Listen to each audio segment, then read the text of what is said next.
Zulmarni, NIM 190420D6, jurusan Ilmu Administrasi Negara.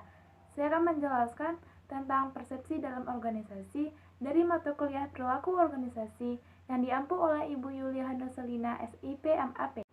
Baiklah, saya akan menjelaskan pengertian dan faktor yang mempengaruhi persepsi.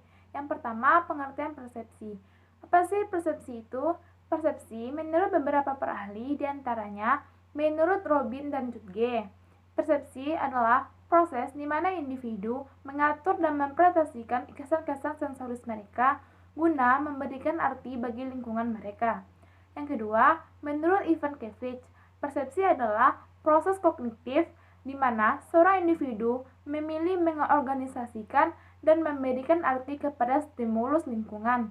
Yang ketiga, menurut Suhendi dan Anggara, persepsi adalah sebagai proses pemahaman atau pemberian makna atas suatu informasi terhadap stimulus.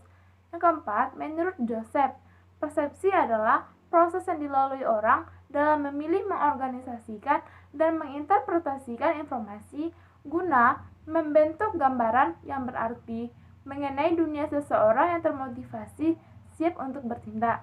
Jadi, dari pengertian menurut para ahli tersebut, maka dapat disimpulkan persepsi merupakan keadaan penggabungan dari individu terhadap stimulus yang diterima oleh individu, apa yang ada di dalam diri individu, pikiran, perasaan, pengalaman individu akan ikut aktif berpengaruh dalam proses persepsi. Nah, yang kedua, faktor yang mempengaruhi persepsi.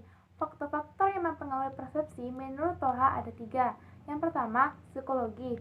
Persepsi seseorang mengenai segala sesuatu di dalam dunia ini sangat dipengaruhi oleh keadaan psikologi. Yang kedua, famili. Pengaruh yang sangat besar pula terhadap anak-anak adalah famili atau orang tua. Yang ketiga, kebudayaan.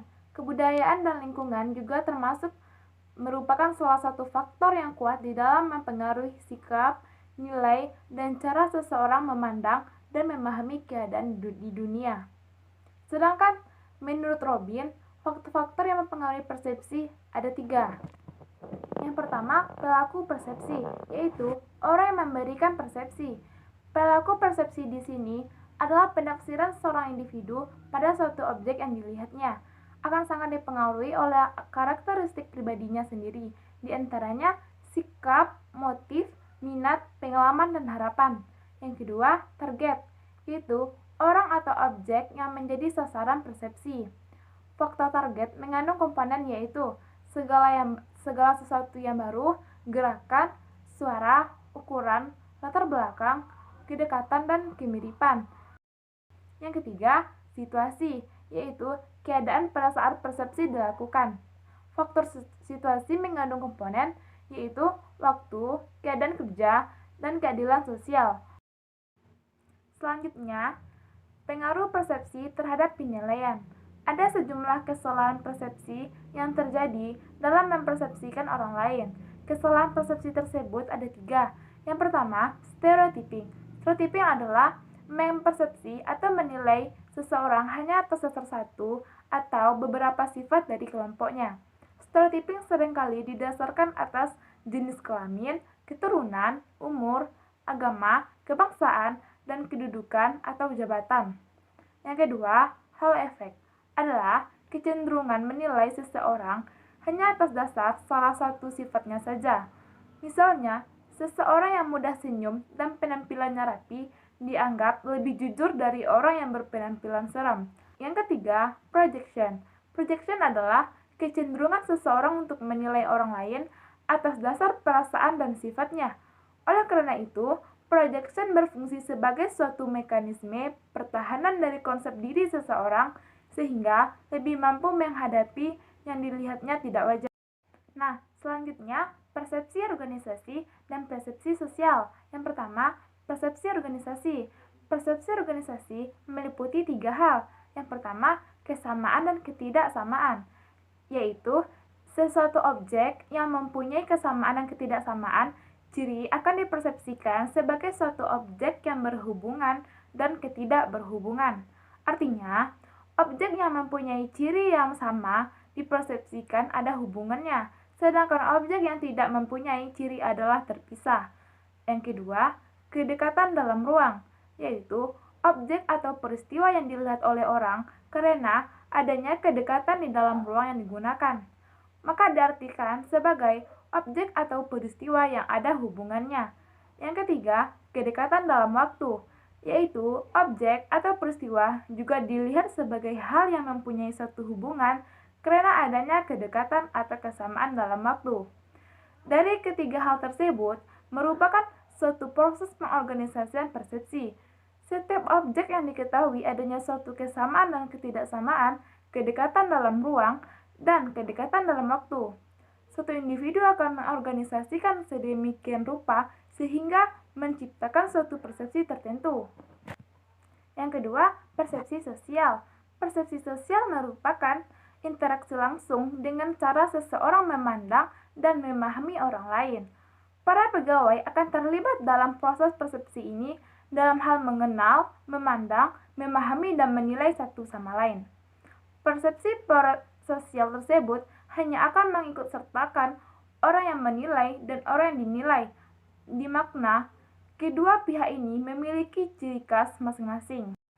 Selanjutnya, hubungan persepsi dalam pembuatan keputusan individual. Individu akan mengambil keputusan ketika ia dihadapkan pada dua atau lebih alternatif.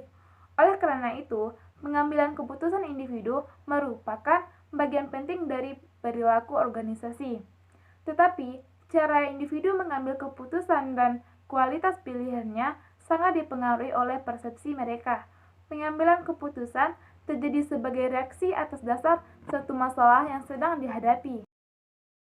Pengambilan keputusan dalam organisasi meliputi yang pertama, pengambilan keputusan rasional, bergantung pada sejumlah asumsi termasuk bahwa pembuatan keputusan memiliki informasi yang lengkap, mampu mengidentifikasi semua pilihan yang relevan dalam cara yang tidak biasa, dan memilih opsi dengan utilitas tertinggi. Langkah-langkah dalam pengambilan keputusan rasional yaitu mendefinisikan masalah, mengidentifikasi kriteria keputusan, mengalokasikan kriteria yang berbobot, membuat berbagai alternatif, mengevaluasi alternatif, serta memilih alternatif yang terbaik. Yang kedua, rasionalitas yang dibatasi.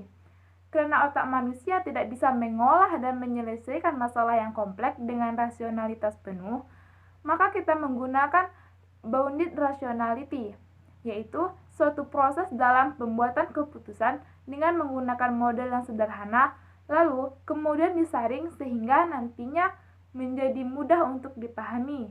Yang ketiga, intuition adalah sebuah proses bahwa sadar yang berasal dari pengalaman yang disaring, dan proses ini tidak selalu terlepas dari analisis rasional. Keduanya saling melengkapi, dan yang terpenting, intuisi bisa menjadi suatu kekuatan yang sangat kuat dalam pembuatan keputusan. Sekian presentasi saya hari ini. Jika ada salah kata, saya mohon maaf, dan saya ucapkan terima kasih. Wassalamualaikum warahmatullahi wabarakatuh.